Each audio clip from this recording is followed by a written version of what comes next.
میں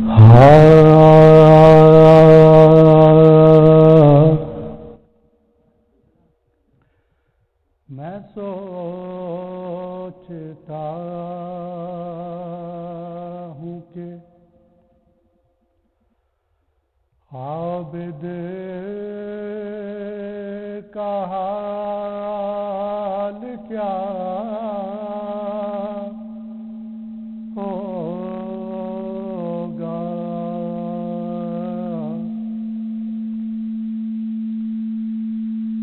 میں سوچتا ہوں کہ عابد کا حال کیا ہوگا.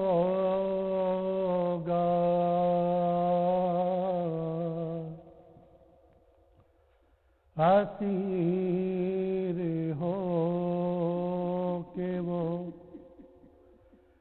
جب شام میں گیا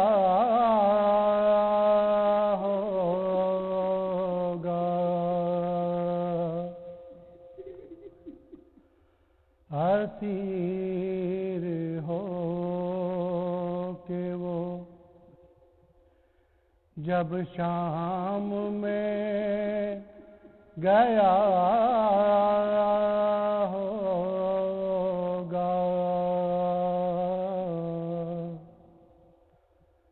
میں سوچتا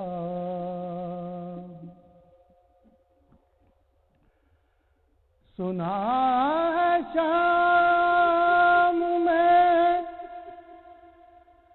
جاتے ہی خون رونے لگا.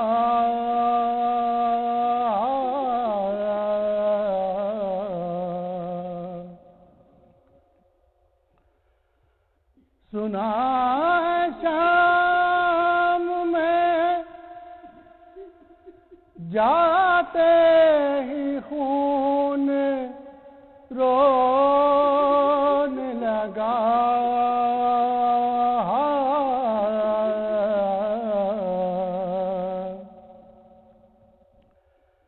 نہ جانے شمر نے اس وقت کیا کہا ہوگا. نہ جانے شمر نے اس وقت کیا کہا ہوگا. میں سوچتا ہوں گلے کے طوق نے عابد کو کیا جھکانا تھا.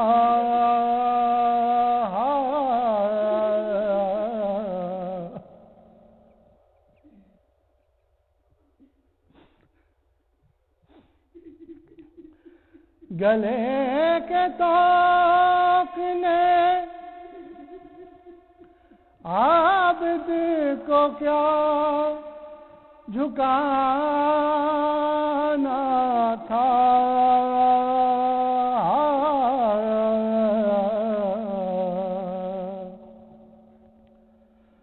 وہ اپنے کھوئے ہوئے لال ڈھونڈتا ہوگا. وہ اپنے کھوئے ہوئے لال ڈھونڈتا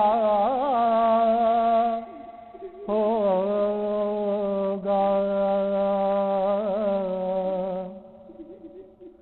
میں میں سوچتا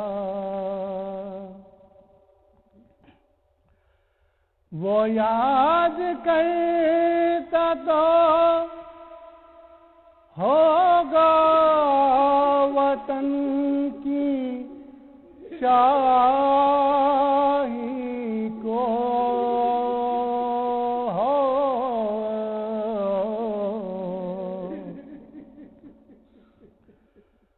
وہ یاد کرتا تو ہوگا وطن کی شاہی کو،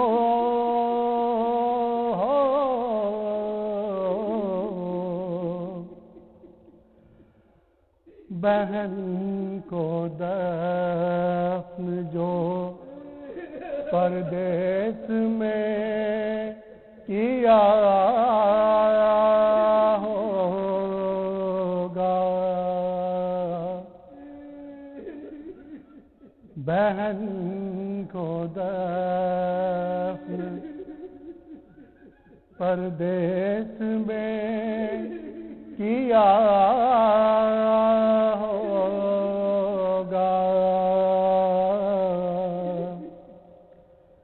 میں سوچتا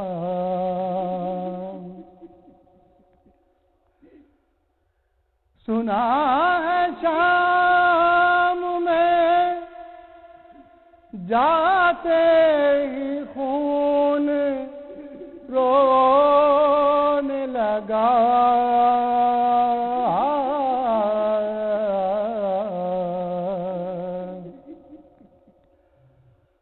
سنا ہے شام میں جاتے ہی خون رونے لگا،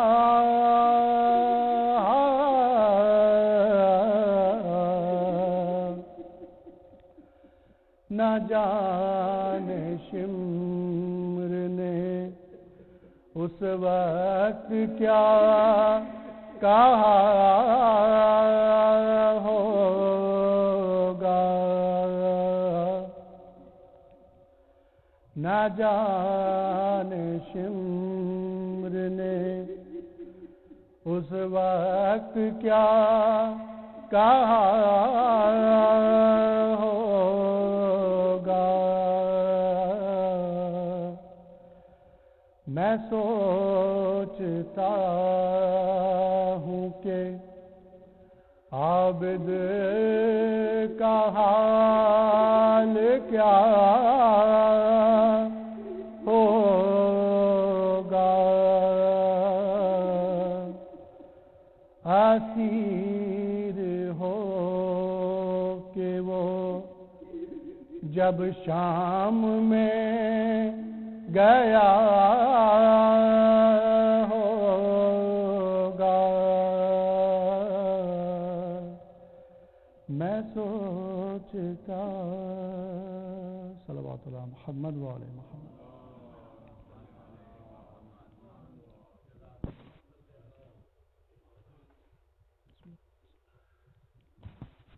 صلوات اللہ محمد وعلی محمد۔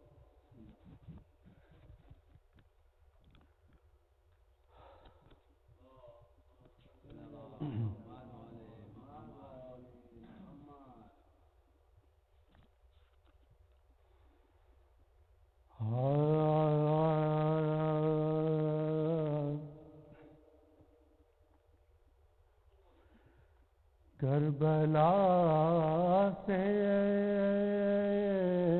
جو کبھی ہو کے ہوا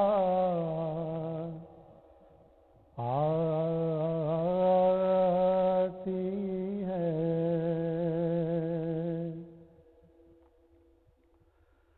کربلا سے جو کبھی ہو کے ہوا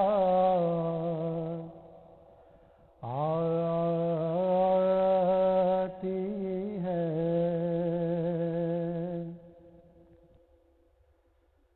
کسی معصوم کے رونے کی صدا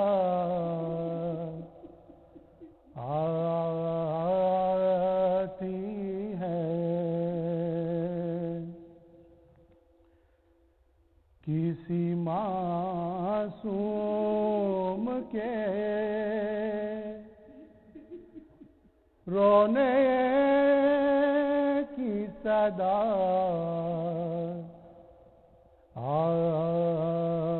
آتی ہے۔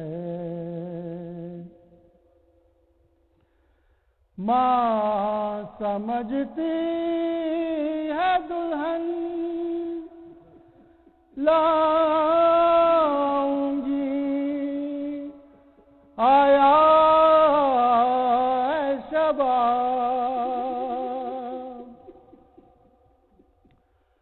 ماں سمجھتی ہے دلہن لاؤں گی، آیا ہے شباب۔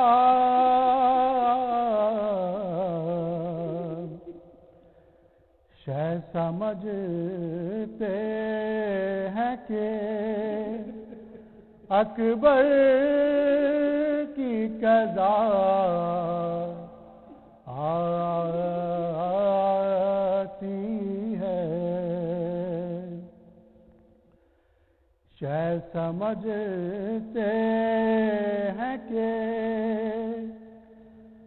اکبر کی قضا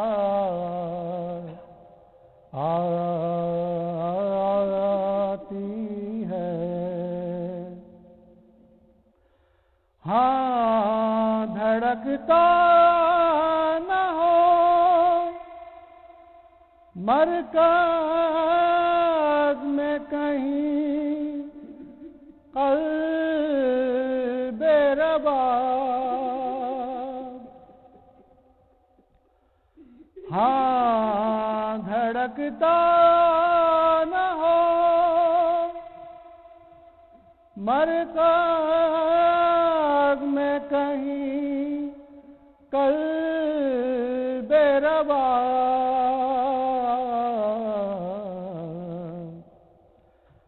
علی اصغر علی اصغر کی صدا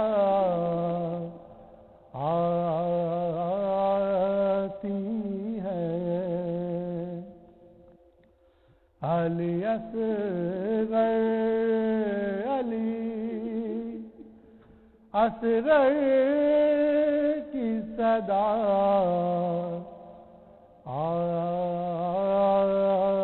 آتی ہے۔ کربلا سے جو کبھی ہو کے ہوا آتی ہے، کسی معصوم کے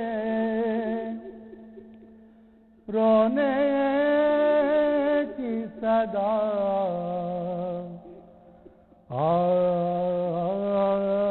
آتی ہے،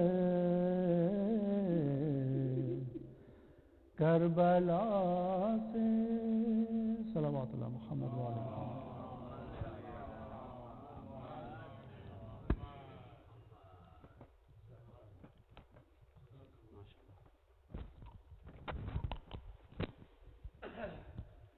آمین۔ آج سے علامہ شوز افضل علی صاحب مجالسوں کا سلسلہ خطاب کریں گے، اور انشاءاللہ اس سیٹرڈے کو 14 نومبر کو تابوت کی مجلس ہوگی لیڈیز میں، شہادت جناب سکینہ سلام اللہ علیہا کی، اور لیڈیز سیکشن میں تابوت برآمد ہوگا اور یہاں پر ماتمداری ہوگی انشاءاللہ۔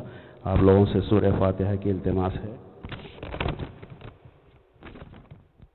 مرحوم سید ثاقب حسین رضوی ابن سبت حسن رضوی، مرحوم باقر رضا ابن علی رضا اور جملہ حاضرین مجلس کے مرحومین اور شہداء کی ارواح کے لیے، اور ہمارے مرحوم اقبال رضوی صاحب سید اقبال حسین رضوی بن ابن سید واجد حسین رضوی کے روح کو التماس کریں.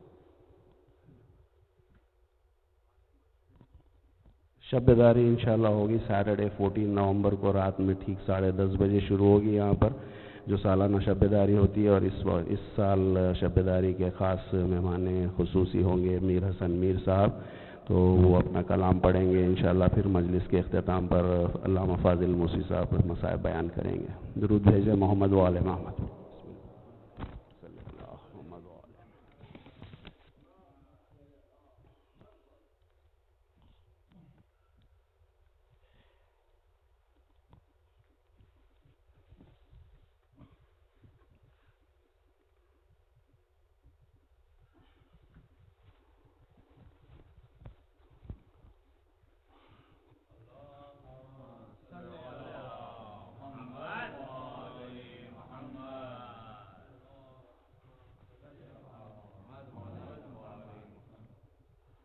رحم اللہ من قرأ السورة المبارکة فاتحہ.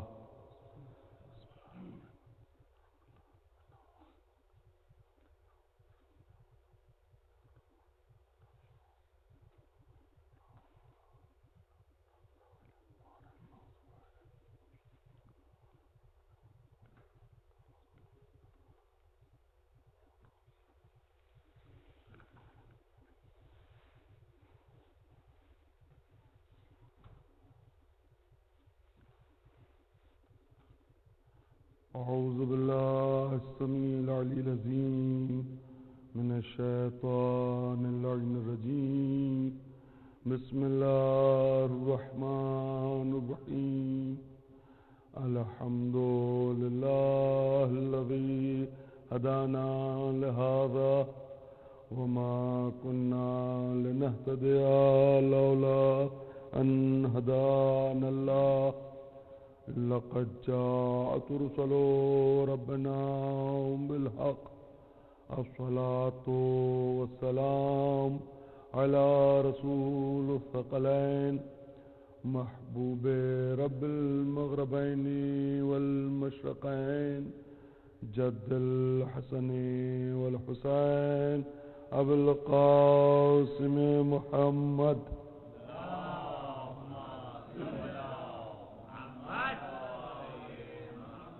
وآلہ الطیبین الطاہرین المعصومین المظلومین ولعنت اللہ علی اعدائہم اجمعین من یومنا ھذا الى قیام یوم الدین. اما بعد فقد قال اللہ سبحانہ تبارک وتعالی فی کتابہ المجید والفرقان الحمید. بسم اللہ الرحمن الرحیم.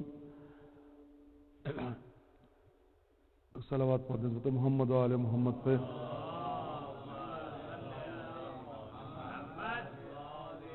قد جاءکم من اللہ نور و کتاب مبین. ایک اور صلوات نعت فرما حضرت محمد.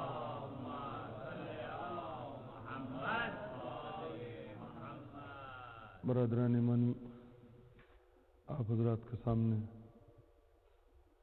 آغاز گفتگو کے لیے قرآن مجید کی وہ معروف آیہ مبارکہ کی تلاوت کا شرف حاصل کیا جو بحمدللہ آپ کی بارہا ان مجلسوں کے صدقے میں ہو تو فعل میں سنی ہوئی ہے.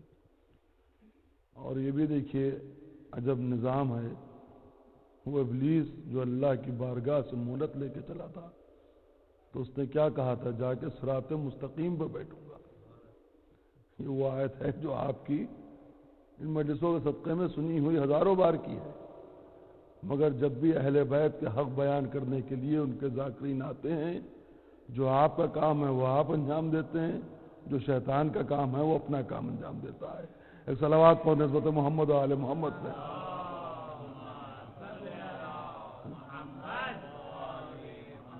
مگر یہی معجز نمائی ہے ذکر اہل بیت علیہ السلام کی، کسی حال میں بھی ان کا تذکرہ رکتا نہیں ہے. ہماری جان کی بازی لگنا ہو، جان کی بازی لگا کے اہل بیت علیہ السلام کا تذکرہ کرتے ہیں۔ مال کی قربانی لینا ہے، مال کی قربانی لو، یہاں تک کہ ہم اپنی ناموس عورتوں کی بھی پرواہ نہیں کرتے۔ میں نے آپ کے سامنے اس وقت آغاز گفتگو کے لیے اس آیت مبارکہ کی تلاوت کا شرف اس لیے حاصل کیا کہ آج جو سکہ رائج الوقت ہے کنارہ، کہ آپ اپنی مجلسوں میں اہل بیت کا تذکرہ کرتے ہیں، ان کے فضائل بیان کرتے ہیں، ان کے معجزات بیان کرتے ہیں۔ قرآن فہمی کا درس دیا کیجئے، لوگوں کو قرآن کے علوم سے آراستہ کیا کیجئے۔ دیکھیے کل تک اہل بیت کے مقابلے میں جھوٹے لائے جاتے تھے، اب یہ پڑھے لکھوں کا زمانہ ہے، جھوٹے تو ٹک نہیں سکتے ہیں، تو اب حق کے مقابلے میں حق کو لانے کی کوشش کی جا رہی ہے۔ اور قرآن کی کیا آیات موجود نہیں ہیں، آپ ان کا تذکرہ کیوں نہیں کرتے؟ ارے ہم قرآن پر ایمان ہی اس لیے رکھتے ہیں کہ قرآن اہل بیت کا حق بیان کرتا ہے، قرآن اہل بیت کے فضائل بیان کرتے ہیں۔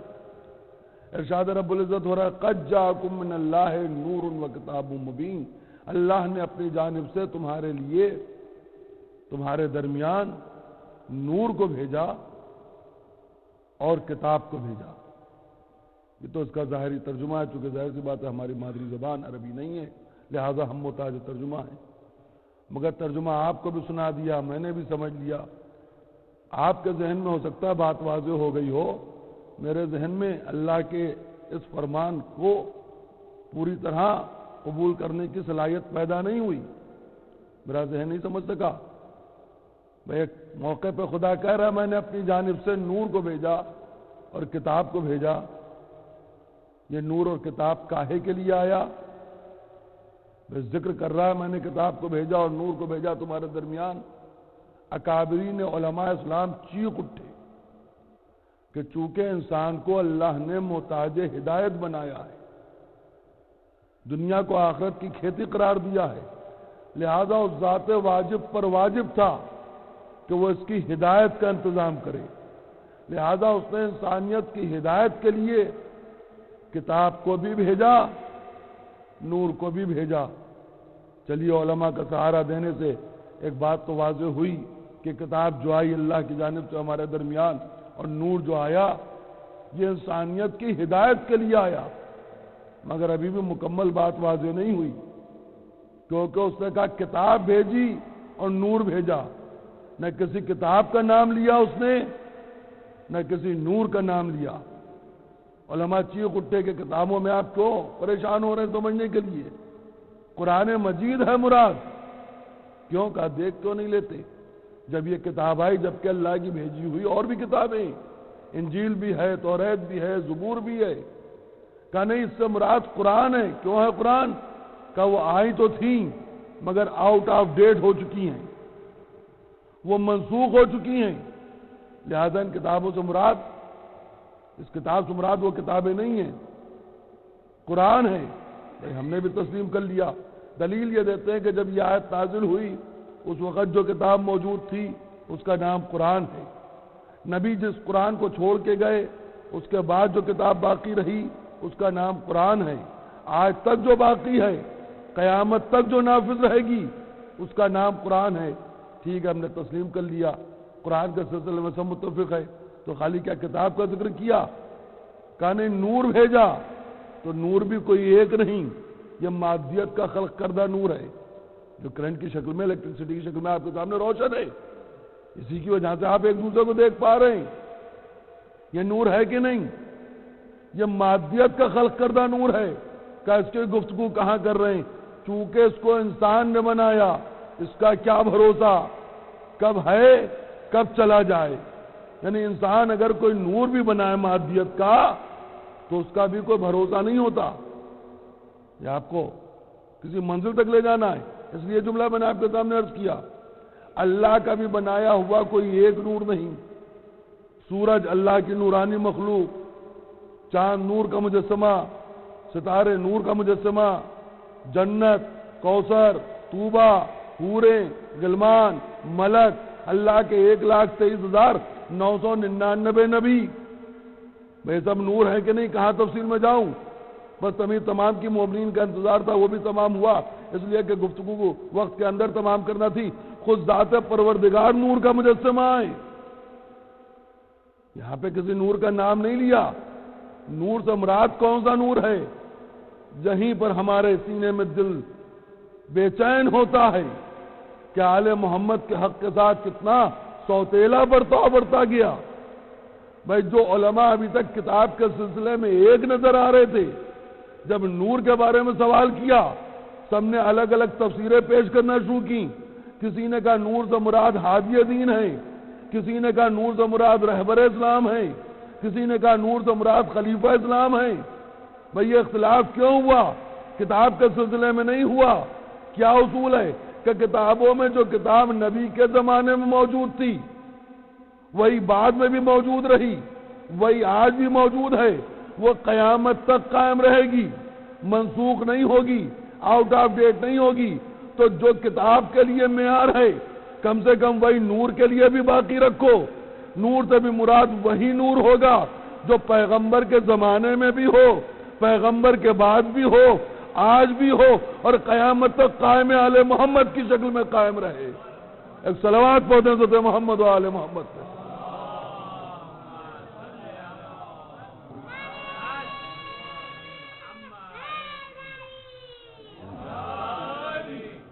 تمید گفتگو انشاءاللہ منزلیں آسان ہوں گی، میں اپنی منزل پہ آ گیا۔ بھائی نور کے سلسلے میں انیک نظر آنے لگے کہ ہادی دین ہے، اس سے مراد رہبر اسلام ہے، خلیفہ اسلام ہے۔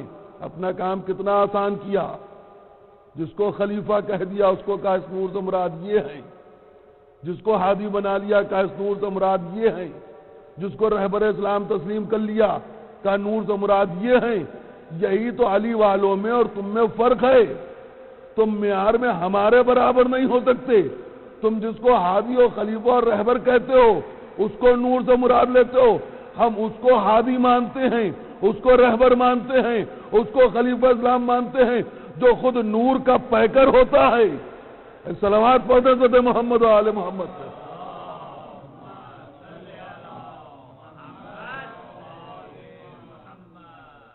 قرآن آپ کے لیے تب ہدایت کا ذریعہ بنے گا جب آل محمد کے نور سے وابستہ ہوگی۔ اس لیے اللہ نے ان کے نور کو کتاب کو سمجھانے کے لیے بھیجا ہے۔ کتاب صامت ہے، قرآن صامت ہے، جو قرآن ناطق ہے، یہ بولتا ہوا قرآن ہے۔ اور قرآن کو بھی بڑی دشمنی ہے دشمنان آل رسول سے۔ اگر اہل بیت کو چھوڑ کے قرآن پڑھا جاتا ہے تو قرآن اپنے معنی چھپا لیتا ہے، اور اگر ان کے دروازے پر بیٹھ کے قرآن سمجھا جاتا ہے تو قرآن بولنے لگتا ہے۔ میں نے فقط آپ کے فرط محبت میں واہ واہ کریں گے اس لیے یہ جملہ نہیں کہا، میرے پاس دلیل ہے۔ اس لیے کہ جنہوں نے آل محمد کو چھوڑا وہ آج تک الف لام میم کا معنی نہ بتا پائے۔ جو صادق آل محمد کے دروازے سے لیتے رہے وہ معنی بھی بتاتے رہے، مفہوم بھی بتاتے رہے۔ ایک صلوات پڑھتے تھے محمد و آل محمد۔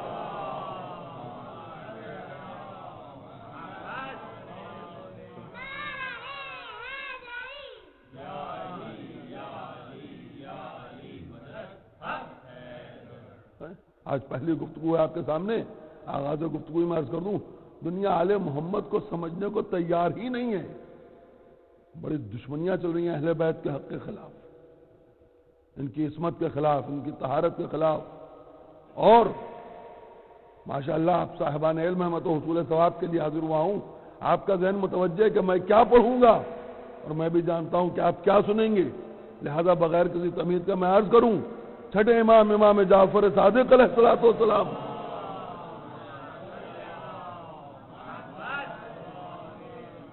ارشاد فرماتے ہیں وہ کیا سمجھے گا ہماری فضیلتوں کو، وہ کیا سمجھے گا ہمارے فضائل کو، جس کے گھر میں سلیم بن قیس کی لکھی ہوئی کتاب موجود نہیں ہے۔ چھٹے امام کا فرمان ہے وہ ہمارے فضائل سمجھ ہی نہیں سکتا جس کے گھر میں سلیم بن قیس کی لکھی ہوئی کتاب موجود نہیں ہے۔ آپ حیرت سے دیکھ رہے ہیں کیوں؟ کیونکہ ابھی آپ کے سامنے وضاحت نہیں ہوئی ہے۔ کون ہے سلیم بن قیس؟ امیر المومنین کا صحابی ہے، اور اہل بیت کی فضیلتوں کی جو کتابی شکل میں کتابت کی اور کتاب پہلی لکھی گئی وہ یہی سلیم بن قیس لکھنے والا ہے. یہ امیر المومنین کا صحابی ہے اور کتاب کو مکمل کرنے کے بعد چوتھے امام زین العابدین علیہ الصلوۃ والسلام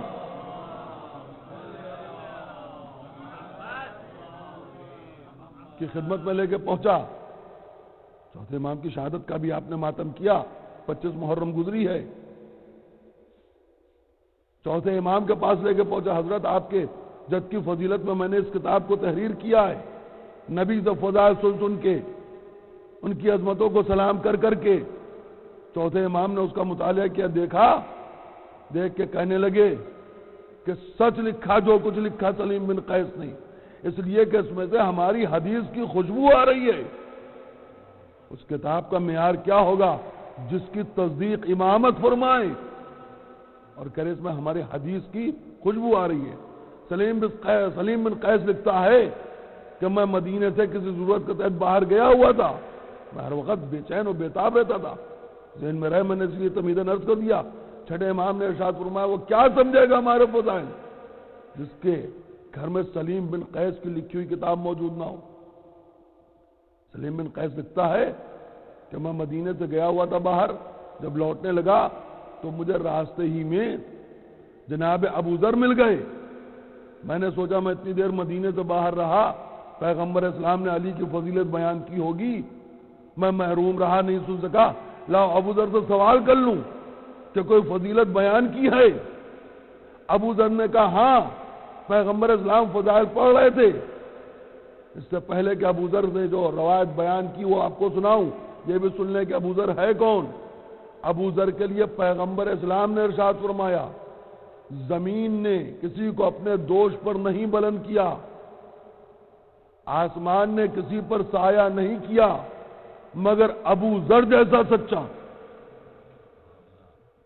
یہ ہے جناب ابو ذر کی شخصیت کے پیغمبر اسلام کہہ رہے ہیں زمین نے کسی شخص کو اپنے دوش پر نہیں بلند کیا, نہ آسمان نے سایہ کیا مگر ابو ذر جیسا سچا ہو.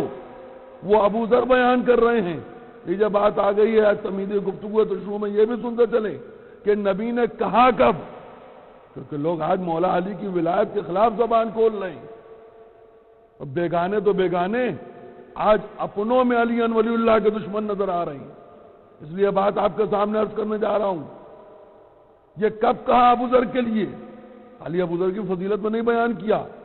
کچھ لوگ گھبرائے ہوئے بوکھلائے ہوئے پیغمبر اسلام کی خدمت میں آئے, یا رسول اللہ ابھی ابو ذر بازار میں کھڑا ہوا علی کی فضیلتیں بیان کر رہا تھا, اور بیان کرتے کرتے اس نے کہا کہ علی کی ولایت تو وہ عظیم ولایت ہے جس کی معافی نہ پیغمبر اسلام کے والد بزرگوار جناب عبداللہ کو ہے نہ ان کی ماں جناب آمنہ کو ہے. بھائی وہ ان کے چچا ہیں, بزرگ ہیں, آپ کے والد بزرگوار ہیں, آپ کی ماں ہیں. ابو ذر ایسا کہہ رہا ہے کہ علی کی ولایت کی معافی تو ان کو بھی نہیں, یہ بھی علی کی ولایت کا کلمہ پڑھتے ہیں. تب پیغمبر اسلام نے ارشاد فرمایا زمین نے اپنے اوپر کسی کو اٹھایا نہیں, اپنے دوش پر بلند نہیں کیا, آسمان نے سایہ نہیں کیا مگر سوائے اس کے کہ جو ابو ذر جیسا سچا ہے. یہ ہے شخصیت. جب علی کی ولایت بیان کی ابو ذر نے تب نبی نے ارشاد فرمایا کہ تم سچے ہو, تم صادق ہو. کہ بھائی بیان کرو, کیا سنا رہے تھے نبی علی کی فضیلت. کہ میں ابھی مسجد سے نکلا ہوں, میں بھی کسی ضرورت کے تحت مدینے سے باہر جا رہا ہوں. جب نکلا تو نبی بیان فرما رہے تھے ممبر پر بیٹھے, میں نے اپنے کانوں سے سنا کہ آسمان کے اس طرف اللہ نے 90,000 فرشتے خلق کیے. 90,000 فرشتے جو نہ رکوع میں ہیں, نہ سجدے میں ہیں, نہ قیام میں ہیں. پوچھا پھر کیا وہ کر رہے ہیں, کیا بیان کیا نبی نے؟ کہ سب کے سب علی کی اطاعت میں ہیں. ایک موضوع مجھے خبر ملی عشر محرم میں, آپ نے سنا عالم و فاضل شخصیت سے جناب فاضل موسوی صاحب مفصل بیان کر کے گئے. سلیم بن قیس لکھ رہا ہے کہ ابو ذر جیسے سچے نے بیان کیا کہ علی کی اطاعت میں ہیں اور ان کے دشمنوں پہ لعنت کر رہے ہیں. اور ان کے دشمنوں پہ لعنت کر رہے ہیں. اور اس در پر بیٹھنے کا شرف تو دیکھیے آپ کو کیا ملا کہ وہ 90,000 فرشتے جو آسمان کے اس طرف اللہ نے خلق کیے ہیں، نہ رکوع میں، نہ سجدے میں، نہ قیام میں، نہ ذکر میں،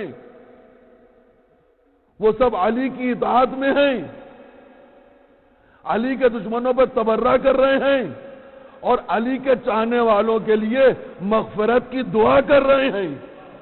صلوات پڑھیں تو محمد و آل محمد کو.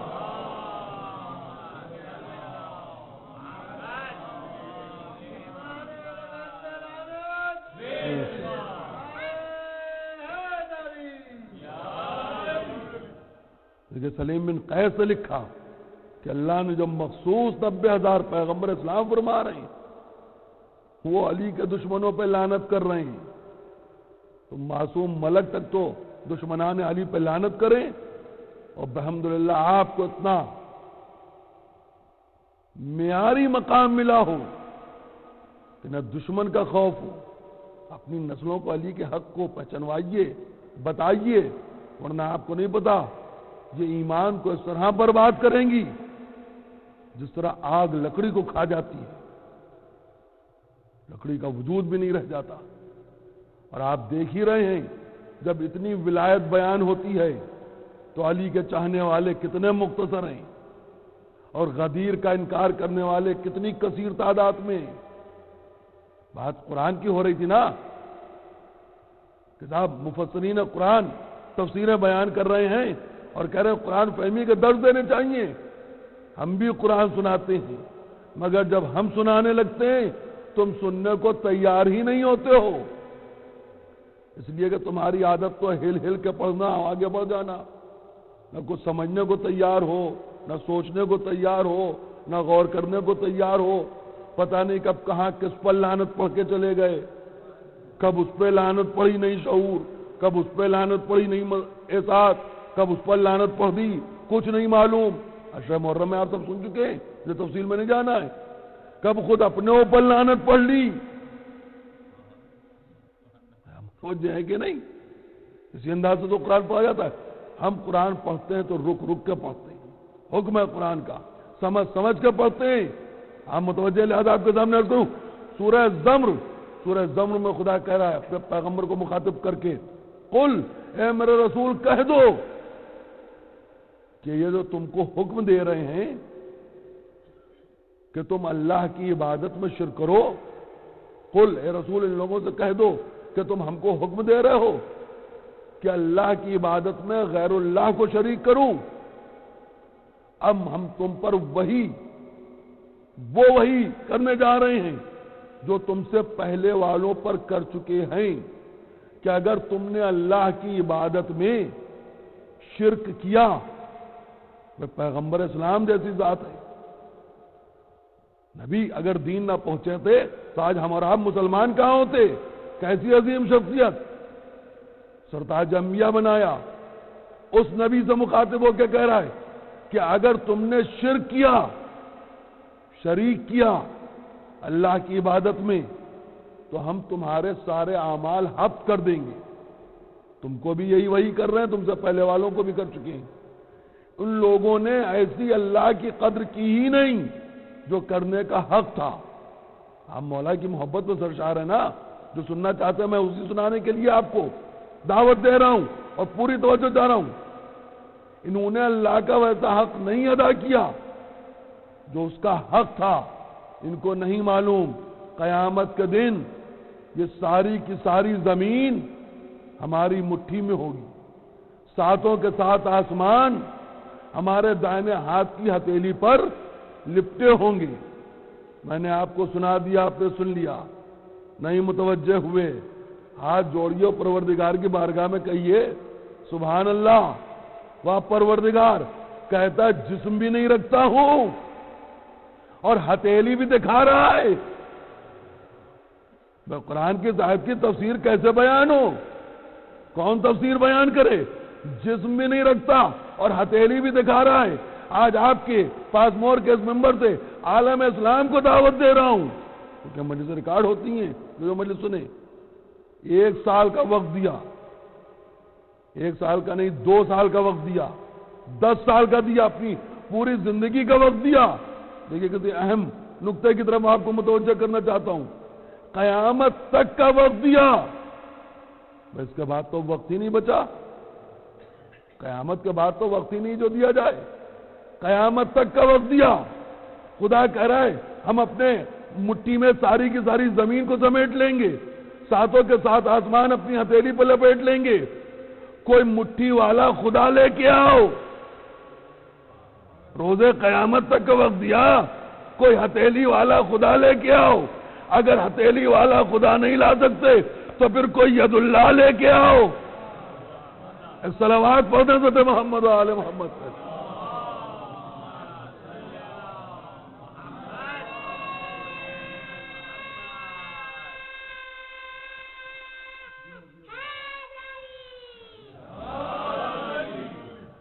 ہم تنہا مولا کی محبت میں مولا کو ید اللہ نہیں کہتے. اگر یہ نہ ہو تو قرآن محتاج معنی رہ جائے، محتاج تفسیر رہ جائے. پوری زمین کو اپنی مٹھی میں سمیٹ لوں گا، آسمان کو اپنی ہتھیلی پہ لپیٹ لوں گا. اب یہ فضیلت ہی دشمنان آل رسول سے برداشت نہیں ہوتی. اگر ید اللہ علی نہ ہو تو پھر کوئی ہتھیلی والا خدا لے کے آؤ. خدا جسم و جسمانیات سے مبرہ ہے. میں سنا رہا ہوں، آپ نے سن لیا. چونکہ مولا علی کے چاہنے والے ہیں، عقیدت رکھتے ہیں، اس جگہ پہ بیٹھا ہوں جس کو نسبت ممبر رسول سے.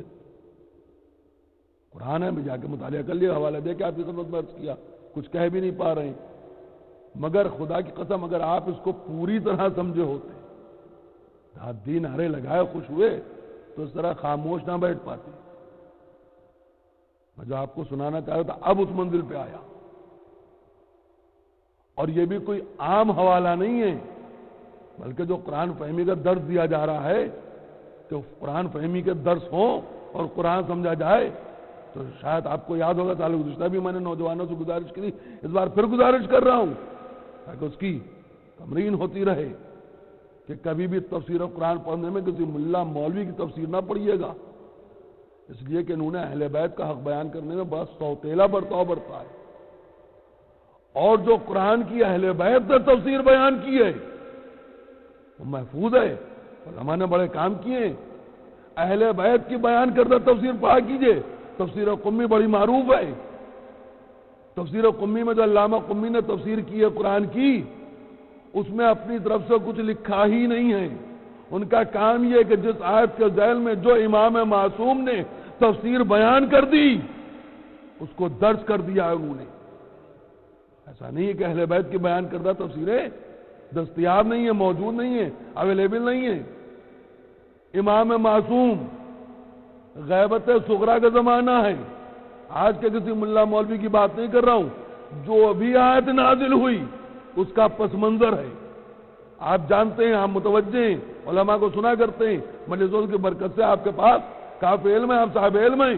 میں تو آپ کو ایک نقطے کی طرف متوجہ کر رہا ہوں، اس لیے جملے استعمال کر رہا ہوں تاکہ آپ کا ذہن میرے ذہن سے جڑ جائے، آپ میری بات کو سمجھ سکیں.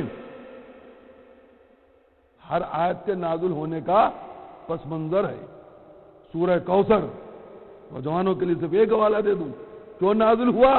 لوگ نبی کو ابتر ہونے کا طعنہ دے رہے تھے. جناب قاسم کی شہادت ہو گئی، کہتے تمہاری نسل منقطع ہو گئی، ابتر ہو گئے.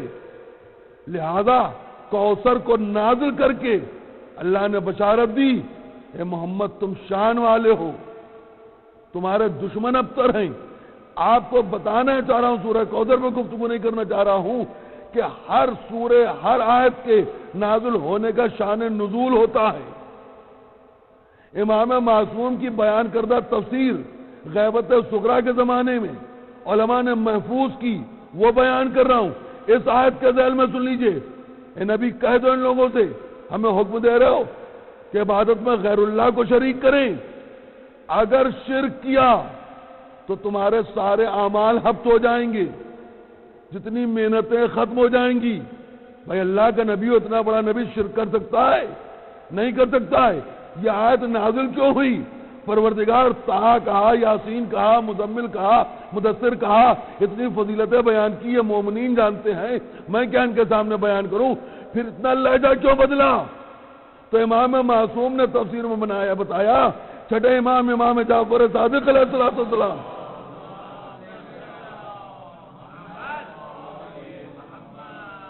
فرماتے ہیں، جب ان سے سوال کیا کہ آپ سے جس لہجے میں پروردگار نے کیوں گفتگو کی؟ کہا کچھ لوگ میرے جد رسول اللہ کے پاس آئے تھے اور آ کے کہہ رہے تھے، اے محمد، ہم نے سنا ہے کہ تم علی کی ولایت کے اعلان کی تیاری کر رہے ہو. توجہ ہے نا آپ؟ اے محمد، ہم نے سنا ہے کہ آپ علی کی ولایت کے اعلان کی تیاری کر رہے ہیں، لہذا ہم آپ سے یہ کہنے آئے ہیں کہ علی کی ولایت کا اعلان نہ کیجیے، کیونکہ لوگ ابھی نئے نئے مسلمان ہوئے ہیں، اپنے دین کی طرف لوٹ جائیں گے. فلاں کی ولایت کا اعلان کر دیجئے، اس کی ولایت کا اعلان کر دیجئے، کسی اور کا اعلان کر دیجئے، یا علی کے ساتھ کسی کو شریک کر دیجئے. جیسے ان کے منہ سے جملے نکلے، ادھر سے قرآن کی آیت نازل ہوئی، اے میرے رسول، ان سے کہہ دو کہ تم ہم کو حکم دے رہے ہو کہ میں اللہ کی عبادت میں غیر اللہ کو شریک کروں. جس کو تم ولایت سمجھ رہے ہو وہ اللہ کی عبادت ہے، اس میں غیر اللہ شریک نہیں ہو سکتا. اور آپ متوجہ ہیں کہ نہیں؟ نبی نکال نہیں رہے تھے، نبی شریک کر رہے تھے. نعوذ باللہ، میں آپ کو سمجھانے کے لیے کہہ رہا ہوں، یہ حکم دے رہے تھے. ابھی نبی کچھ نہیں بولے، نبی کے لیے حکم آ گیا کہ اگر علی کی ولایت میں کسی کو شریک کیا، اگر شریک کیا تو سارے اعمال ہفت ہو جائیں گے. مرسل اعظم نبی کے، سرتاج انبیاء نبی کے، اگر وہ کسی کو شریک کریں تو نبی نہ رہ جائیں، ان کے اعمال ہفت ہو جائیں. بھائی ملا مولوی کتنا بڑا کیوں نہ ہو گیا ہو، پیغمبر اسلام سے تو بڑا نہیں ہو سکتا. بھائی کتنا بڑا مفسر قرآن کیوں نہ ہو، کتنا بڑا اکابرین اسلام میں سے ہو، جتنا بڑا بھی ہو، رسول اللہ سے بڑا تو نہیں ہو سکتا نا. اگر رسول کسی کو علی کی ولایت میں شریک کریں تو ان کے اعمال ہفت ہو جائیں. تو اپنی اذان سے علی کو نکال دے، اپنی عبادتوں سے علی کو نکال دے، تیرا ایمان کہاں سے باقی رہے گا؟ صلوات پڑھنے سے محمد و آل محمد.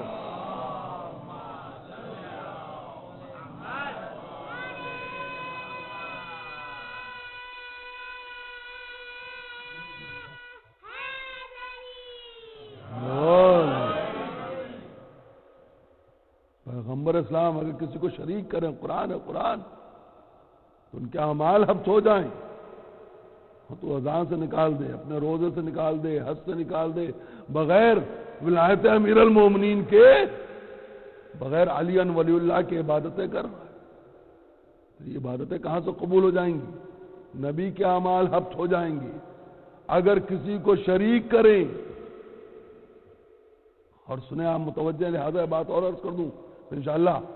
آج ماشاءاللہ مصروفیت کا دن ہے، آپ تشریف لاتے رہیں گے، عرض کرتا رہوں گا کہ پروردگار معصوم نے فرمایا اگر کوئی اس کی توحید میں شرک کرے اس پر اتنا غضبناک نہیں ہوتا جتنا کوئی علی کی ولایت میں شرک کرے اس پر غضبناک ہوتا ہے. کہ آپ نے سنجیدگی سن لیا، بے شک یقیناً اسی سنجیدگی سے سننا چاہیے، اس پر اعتراض نہیں ہے، مگر آپ متوجہ نہیں ہوئے. پوچھنے والے نے پوچھ لیا تھا امام سے، مولا فرزند رسول یہ آپ کیا ارشاد فرما رہے ہیں؟ اگر کوئی اس کی توحید میں شرک کرے غضبناک ہوگا، بہت غضبناک ہوگا.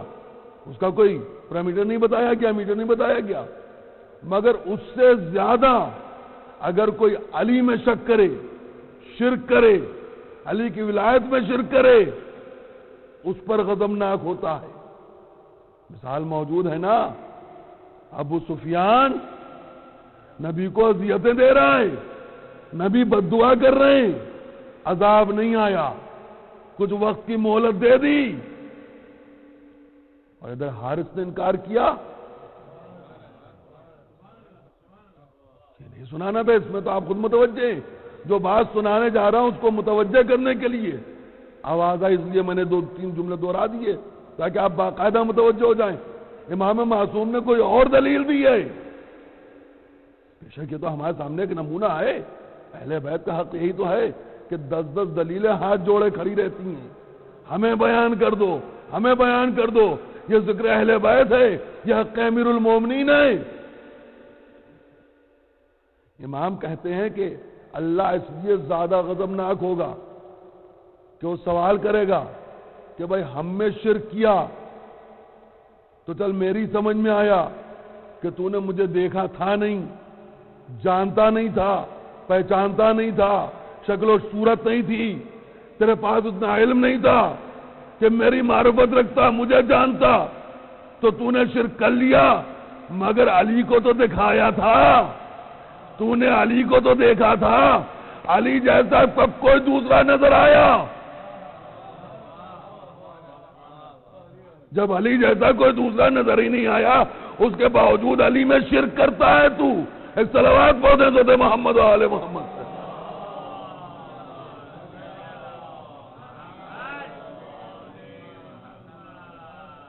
یہ شان ہے امیر المومنین کی. ہاں زاداروں، انشاءاللہ ایسا ایسا گفتگو ہوتی رہے گی آپ کے سامنے. 3 روز اور ہیں خدمت کرنے کے. آپ کے سامنے آج دل چاہ رہا ہے، چونکہ 26 محرم ہے، کل آپ نے چوتھے امام کا ماتم کیا ہے. یقین ہے مجھے کہ بے پناہ گریہ کیا ہوگا، ماتم کیا ہوگا، مگر چوتھے امام کی مظلومی کا حق ادا نہیں ہوا ہوگا. 1400 برس ہو گئے آج تک حق ادا نہیں ہوا، تو کل کی ایک دن کی ادا میں حق کیا ادا ہوگا. چوتھے امام نے وہ مصیبتیں اٹھائی ہیں، خدا کی قسم کربلا والوں کے مصائب بڑے عظیم ہیں. عاشور کے دن شہید ہونے والے بڑی مصیبتیں اٹھا کے گئے، مگر چوتھے امام کے مصائب، اللہ اکبر. ذکر شروع کرنے سے پہلے آپ کو متوجہ کر دوں کہ چوتھے امام تو وہ عظیم امام ہیں کہ جن کا بابا نہیں چاہتا تھا کہ میرے لال پر کوئی مصیبت پڑے، مگر خود چوتھے امام نے آواز دی، سر کو جھکا دو خنجر بیداد کے لیے، ارے کچھ امتحان چھوڑ دو سجاد کے لیے. حسین نے تلوار سے خون کو صاف کیا، تلوار میان میں رکھی، بھاگی ہوئی فوجیں سمٹی، تیروں پہ تیر چلائے، نیزوں پہ نیزے چلائے. شمر ملون نے سر و گردن میں جدائی پیدا کی، سرنوں کے نیزہ پہ بلند ہوا، فرات کا پانی نیزوں اچھلنے لگا، سرزمین کربلا کو زلزلہ آ گیا، سیاہ آندھیاں چلی. ایک مرتبہ پھوپھی اپنے بھتیجے کے پاس آئی، شانے کو ہلایا، میرے لال سید سجاد گشت فاقہ کرو، دیکھو بیٹا یہ کیسی قیامت آئی ہے. اے سید سجاد یہ کیسی قیامت آئی ہے، زمین کربلا کو زلزلہ ہے، فرات کا پانی نیزوں چل رہا ہے، سیاہ آندھیاں چل رہی ہیں. کہ پھوپھی اماں خیمے کا پردہ ہٹائیے. جیسے ہی پھوپھی نے خیمے کا پردہ ہٹایا، سر سے امامہ اتار کے پھینک دیا. کہا السلام علیکہ یا ابا عبداللہ. اے پھوپھی اماں دیکھتی نہیں، میرے بابا کا سر تن سے جدا کر دیا گیا، نو کے نیزہ پہ بلند ہے، کیوں نہ فرات کا پانی نیزوں اچھلے، کیوں نہ زمین کربلا کو زلزلہ آئے. ہماری بہن سکینہ یتیم ہو گئی. ابھی آپ نے اعلان سنا کہ شہزادی کی شہادت کی مجلس مستورات میں ہوگی، تابوت اٹھے گا، یہاں شب بیداری ہوگی. ہاں عزیزوں، یہ نہ سوچئے گا کہ یہ دن کوئی عام دن ہے، اس لیے کہ کربلا کے مصیبتیں، کربلا کی مصیبتیں اپنی جگہ، بعد شہادت حسین مظلوم کربلا وہ مصیبتیں پڑیں جس کا کسی نے اندازہ ہی نہ لگایا.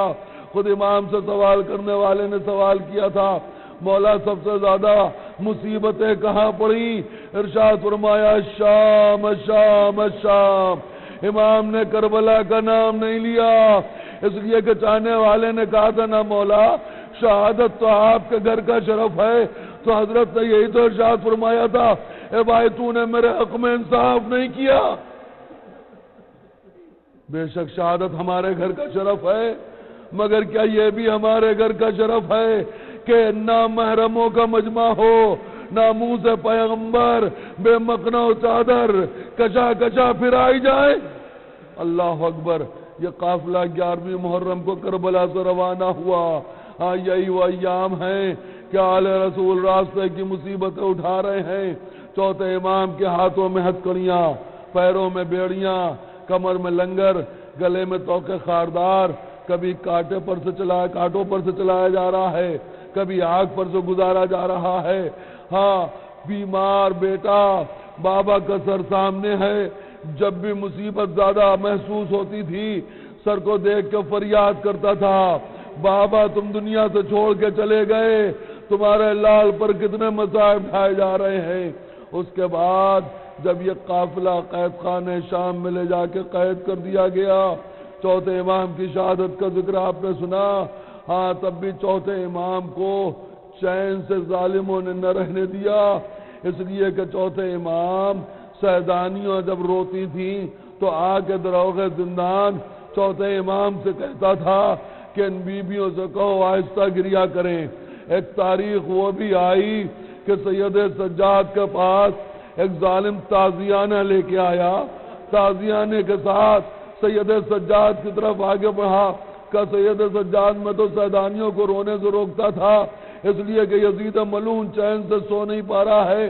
اے سید سجاد، اب تم میں سے بیویاں قید خانے سے باہر جانے لگی ہیں، ہم دروغ زندان ہیں، ہماری نوکری کا سوال ہے، ہمارے بھی چھوٹے چھوٹے بچے ہیں، ان سے کہو قید خانے کے باہر جا کے نہ رویا کریں. چوتھے امام نے ارشاد فرمایا سیدانیوں میں سے کوئی باہر نہیں جاتا. کہ میں نے دیکھا ہے قید خانے کے پشت پر کچھ بیویاں جاتی ہیں، بیٹھ کے گریا کرتی ہیں. پھپھی اماں کے پاس آئے، اے پھپھی اماں کیا قید خانے کے باہر سیدانیاں چلی جاتی ہیں؟ کہا نہیں میرے لال سید سجاد، ہم میں سے کوئی بیوی نہیں جاتی. کا دروغ زندان کا اصرار ہے. اس نے کہا میں نے خود اپنی آنکھوں سے دیکھا ہے، وہ روکنے کے لیے آیا ہے. کہ اچھا جاؤ اس سے کہہ دو کہ اب اگر وہ بیویاں دوبارہ جا کے گریا کریں، اب وہ بیوی تمہیں دوبارہ نظر آئے تو آ کے زینب کو اطلاع دے دینا. دروغ زندان سے امام نے فرمایا. پھر جب تاریکی شب آئی، ایک مرتبہ دروغ زندان دوڑتا ہوا آیا. اے فرزند رسول، میں آپ سے کہتا تھا نا، میں غلط بیانی نہیں کرتا تھا.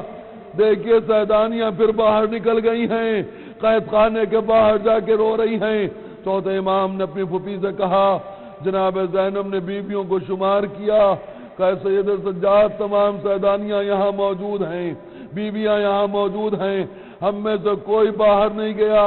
اے میرے لال سید سجاد زینب یہاں موجود ہے. کہا نہیں، وہ کہہ رہا ہے بیوی باہر بیٹھی رو رہی ہیں. کہا اچھا اس سے کہو ہم کو لے کے چلے، ہم دیکھیں وہ کون بیوی ہیں. دروغ زندان نے چوتھے امام کو اپنے ہمراہ لیا.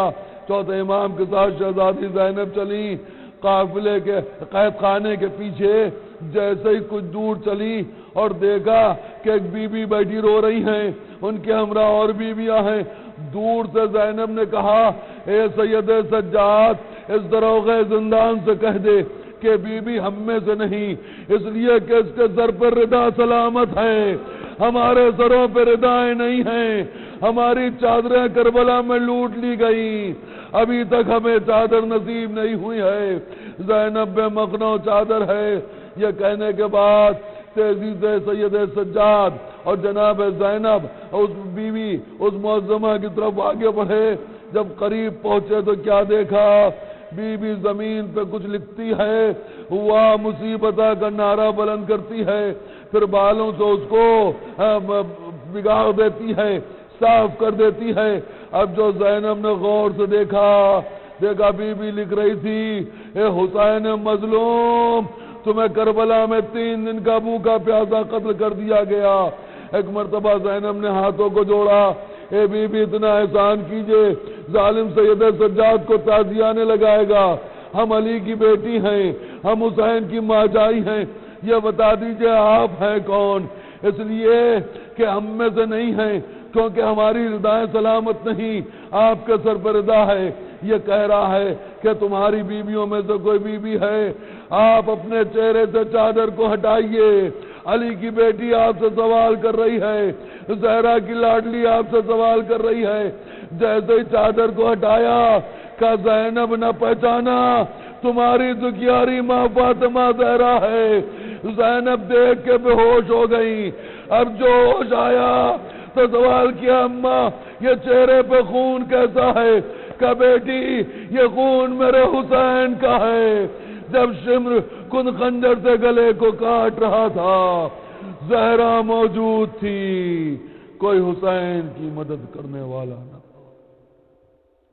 علی لعنت اللہ علی القوم الظالمین۔ ربنا تقبل منا انک انت السمیع العلیم۔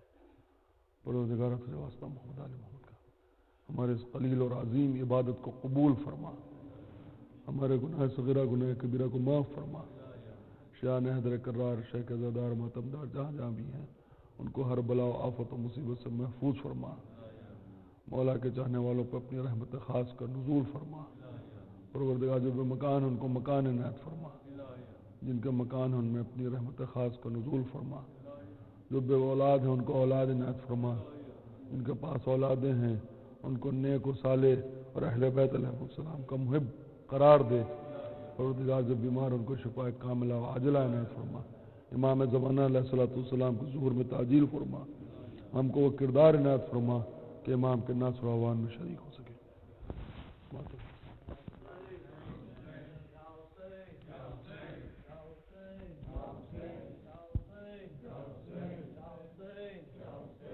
حسین یا حسین یا حسین یا حسین یا حسین یا حسین۔ دریا سے لوٹ کر نہ علمدار آ سکے، دریا سے لوٹ کر نہ علمدار آ سکے، دریا سے لوٹ کر نہ علمدار آ سکے۔ افسوس بے کسوں کے نا غمخوار آ سکے، دریا سے لوٹ کر نہ علمدار آ سکے، دریا سے لوٹ کر نہ علمدار آ سکے۔ وہ 3 دن کی پیاس، وہ گرمی لب فرات، وہ 3 دن کی پیاس، وہ گرمی لب فرات۔ آلے رسول پیاس نہ اپنی بجھا سکے، آلے رسول پیاس نہ اپنی بجھا سکے۔ افسوس بے کسوں کے نا غمخوار آ سکے، دریا سے لوٹ کر نہ علمدار آ سکے، دریا سے لوٹ کر نہ علمدار آ سکے۔ جھک کر کمان ہو گئی مظلوم کی کمر، جھک کر کمان ہو گئی مظلوم کی کمر۔ عباس تیرا لاشانہ سرور اٹھا سکے، عباس تیرا لاشانہ سرور اٹھا سکے۔ افسوس بے کسوں کے نا غمخوار آ سکے، دریا سے لوٹ کر نہ علمدار آ سکے، دریا سے لوٹ کر نہ علمدار آ سکے۔ کہہ کر جہاں سے چل دیے عباس با وفا، کہہ کر جہاں سے چل دیے عباس با وفا۔ آقا میرا جنازہ نہ خیموں میں جا سکے، آقا میرا جنازہ نہ خیموں میں جا سکے، افسوس بے کسوں کے نہ غمخوار آ سکے، دریا سے لوٹ کر نہ علمدار آ سکے، دریا سے لوٹ کر نہ علمدار آ سکے، آواز دو عباس کو زندان شام میں، آواز دو عباس کو زندان شام میں، تشنا دہن سکینہ کی تربت بنا سکے،